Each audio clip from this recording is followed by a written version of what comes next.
Hello, പുതിയൊരു വീഡിയോയിലേക്ക് എല്ലാവർക്കും സ്വാഗതം. ഇതെന്താണെന്നല്ലേ, ഇത് നമ്മൾ റേഷൻ അരി കുതിർത്ത് വെച്ചിരിക്കുവാണേ.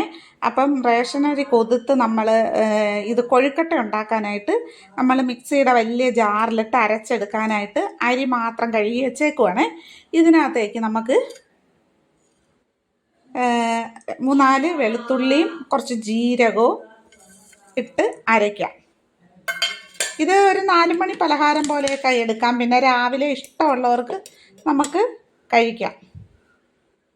നമുക്ക് കുറച്ച് ഉപ്പ് കൂടെ ഇതിനകത്തോട്ടിട്ട് അരയ്ക്കാവേ. അപ്പോൾ ഇത് റേഷൻ അരിയാണ്. റേഷൻ അരിയുടെ കുത്തരി ഉണ്ടല്ലോ, നിങ്ങൾക്ക് മനസ്സിലാവാൻ വേണ്ടി ഞാൻ ഒന്നുകൂടെ പറയുന്നതാണ്. റേഷൻ അരി വാങ്ങിക്കണ ചുമന്ന അരി ഉണ്ടല്ലോ, ആ അരിയാണ്. അത് കൊഴുക്കട്ടയ്ക്ക് നല്ലതാണ്. അപ്പം ഞാൻ അരച്ചെടുത്തിട്ട് കാണിക്കാം.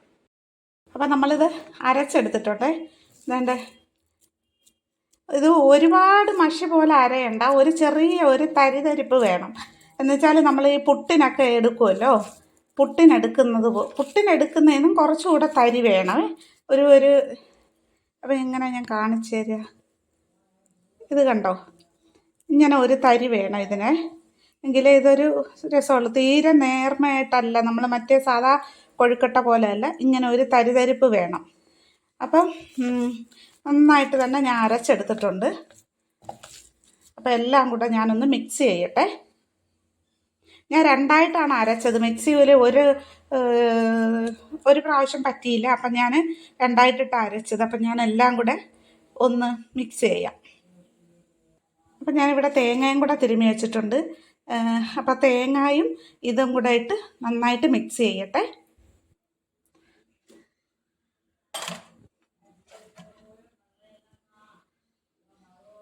പാത്രം ചെറുതായിപ്പോയി.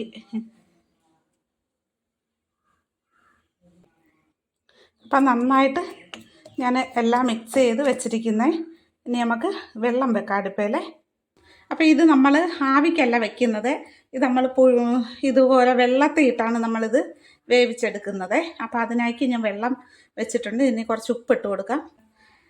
അപ്പോൾ ഇത് ആ വെള്ളത്തിലൊരു ഉപ്പ് വരാൻ വേണ്ടിയിട്ടാണ് നമ്മൾ ഇടുന്നത്. ഞാൻ അരിയിൽ ഉപ്പിട്ടാണ് അരി അരച്ചത്, അതുകൊണ്ടാണ് മാവിൽ ഉപ്പിട്ടത് കാണിക്കാഞ്ഞത്. അരിയിൽ ഉപ്പിട്ടാണ് ഞാൻ അരച്ചിട്ടുള്ളത്. അപ്പം നമുക്കിതൊന്ന് ഇളക്കി കൊടുക്കാം. ഉപ്പ് എല്ലായിടും ഒന്ന് ആവാനെ കൊണ്ട് ഒന്ന് ഇളക്കി കൊടുക്കാം. തിളച്ചിട്ട് നമുക്ക് ഇടാം. നമ്മളിത് ഇങ്ങനെയാണ് ഇത് പിടിക്കുന്നത്. ഇങ്ങനെ നീളത്തിൽ വേണം ഇത് പിടിക്കാനേ, ഇങ്ങനെ നീളത്തിൽ. ഈ പ്ലേറ്റിലോട്ട് വയ്ക്കാം. ഇത് തേങ്ങ തിരുമിയ പ്ലേറ്റാണേ.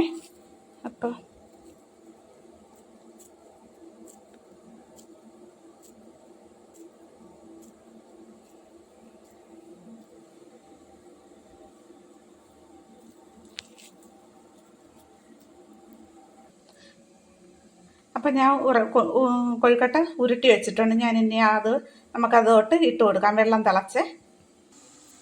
നന്നായിട്ട് തിളച്ച് നമുക്കിനി ഇട്ട് കൊടുക്കാമേ.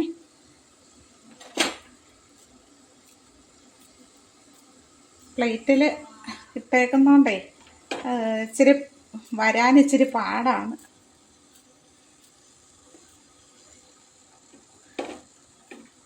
വെള്ളം നന്നായിട്ട് തിളയ്ക്കണം, അല്ലെങ്കിൽ പിരിന്നു പോകും കേട്ടോ. നന്നായിട്ട് വെള്ളം തിളച്ചില്ലെങ്കിൽ കൊഴുക്കട്ട കലങ്ങിപ്പോവും. പിരിന്നു പോവുമല്ല, കലങ്ങിപ്പോവും. ഫോൺ കയ്യിൽ പിടിച്ച് എന്ത് ചെയ്യുമ്പോൾ അത്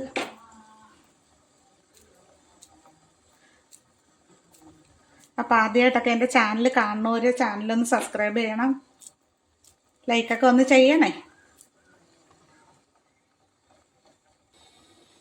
അപ്പം നമ്മുടെ കൊഴുക്കട്ട നന്നായിട്ട് തിളച്ച് വരുന്നുണ്ട്. തിളച്ച് വരുമല്ല, ഇട്ടതുകൊണ്ടൊക്കെ ഇച്ചിരി മാറി നിൽക്കുകയാണ്. അപ്പോൾ എൻ്റെ കൊഴുക്കട്ട തിളച്ച് വേവട്ടെ. അപ്പോൾ നമുക്ക് അടച്ച് വെച്ച് കൊടുക്കാം. അപ്പം നമ്മുടെ കൊഴുക്കട്ട ഒന്ന് തുറന്ന് നോക്കാം.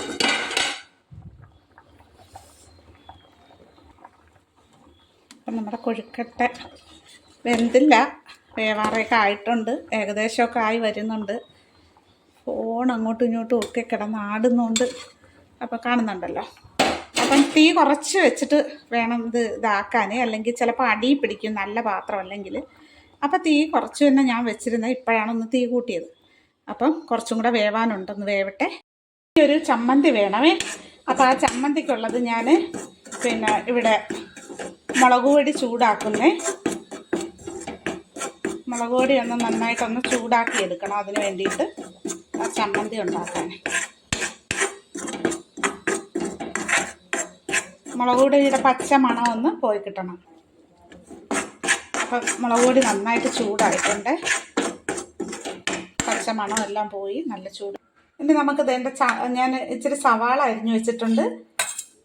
പിന്നെ ഒരു ശകലം പുളിയും ഒരു 4 അല്ലി വെളുത്തുള്ളി. അതിലേക്ക് നമുക്ക് ഈ സവാളക്കകത്തോട്ട് ഇച്ചിരി ഉപ്പിട്ട് കൊടുക്കാവേ. അപ്പോൾ അതിലേക്ക് ഞാൻ എൻ്റെ ഈ വെളുത്തുള്ളി ഒന്ന് ചെറുതായിട്ടൊന്ന് ചതച്ച് കേട്ടോ, ഒത്തിരി ചതയ്ക്കണ്ട, ചെറുതായിട്ടൊന്ന് ചതച്ച് അതുകൂടെ ഇട്ട് ഈ പുളിയും കൂടെ നമുക്ക് ഇട്ട് കൊടുക്കാം. നമുക്ക് മുളക് പൊടി അങ്ങോട്ട് ഇട്ട് കൊടുക്കാം അതിനകത്തോട്ട്.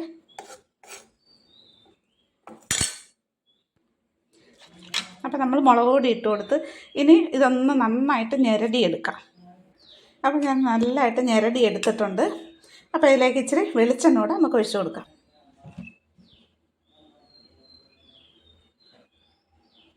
ഇതൊക്കെ പാവങ്ങളുടെ പലഹാരവും പാവങ്ങളുടെ പലഹാരമാണ് കേട്ടോ. ഇതൊക്കെ വെറും സാധാരണപ്പെട്ട ആൾക്കാരുടെ പലഹാരമാണ്. ഇത് ഈ കൊഴുക്കട്ട മീൻ കറിയും കൂട്ടി നമുക്ക് കഴിക്കാൻ പറ്റും കേട്ടോ. മീൻ ചാറും കൂട്ടിയും കഴിക്കാം. ഇതാണ് ഇതിന് സൂപ്പറായിട്ട് ചേരുന്നത്, ഈ മുളക് സമ്മന്തി. നമ്മുടെ കൊഴുക്കട്ട റെഡിയായേ, വെന്തു. അപ്പം നമുക്ക് തീ ഓഫ് ചെയ്യാം. തീ ഓഫ് ചെയ്തിട്ട്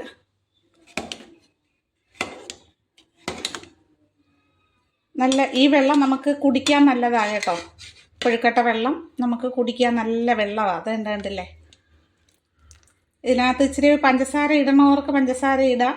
ഉപ്പ് ഞാൻ വെള്ളത്തിൽ ഇട്ടതല്ലേ, അപ്പോൾ ആ തേങ്ങയുടെയും വെളുത്തുള്ളിയുടെയും ജീരകത്തിൻ്റെ എല്ലാം ടേസ്റ്റ് ഈ വെള്ളത്തിനകത്ത് കാണും. അപ്പം ഞാനിതെല്ലാം കോരിയെടുത്തിട്ട് കാണിക്കാം. അപ്പം നമ്മുടെ കൊഴുക്കട്ട റെഡി ആയിട്ടുണ്ട്. ഞാൻ ഇലയിൽ കോരി വെച്ചേക്കുന്നു. പിന്നെ നമ്മുടെ ചമ്മന്തി ഇവിടെ റെഡി ആയിട്ടുണ്ട്. ചമ്മന്തിയും ഈ നല്ല ചൂടോടെ നല്ല കട്ടൻ ചായയും കൂടെ ഇട്ട് അങ്ങോട്ട് കുടിക്കുക. അപ്പം ഇതാണ് ഇന്നത്തെ നമ്മുടെ ചായയുടെ സ്പെഷ്യൽ. അപ്പോൾ എല്ലാവർക്കും വീഡിയോ ഇഷ്ടപ്പെട്ടാൽ ലൈക്ക് ചെയ്യുക, കമൻറ്റ് ചെയ്യുക, സബ്സ്ക്രൈബ് ചെയ്യുക കേട്ടോ. അപ്പോൾ എല്ലാവർക്കും ടാറ്റാ. പുതിയതായിട്ടൊക്കെ എൻ്റെ വീഡിയോ കാണുന്നവർ ഒന്ന് സബ്സ്ക്രൈബ് ചെയ്യുക, ലൈക്ക് ചെയ്യണം കേട്ടോ. അപ്പോൾ ടാറ്റാ.